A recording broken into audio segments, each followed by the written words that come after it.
జయంతి సందర్భంగా మనం ఏకలవ్య కాలనీ బోర్డుని ఇక్కడ స్థాపించడం జరిగింది. ఇది ఎపట గ్రామంలో జరిగిందన్నమాట. ఈ ఏకలవ్యుని గురించి చెప్పుకోవాలంటే మహాభారతంలో ఏకలవ్యుని ప్రశస్తి ఎంతో ఉంది.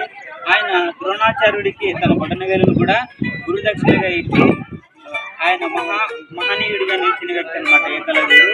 ఈ ఏకలవ్యుని మనం అందరం ఆదర్శంగా తీసుకొని మన జీవితంలో ఆయన యొక్క ప్రశస్త్యాన్ని మనం కూడా నింపుకొని ఆయన స్ఫూర్తితో ముందుకెళ్ళాలని మన యొక్క గ్రామంలో ఉన్నటువంటి ఎరుకులక్కల పోరాట సమితి ఆయన గురించి స్ఫూర్తిని నింపుకొని ముందుకు వెళ్ళాలని ఈ సన్మాన కార్యక్రమంలో అలాగే ఈ బోర్డు యొక్క స్థాపించడం జరిగింది.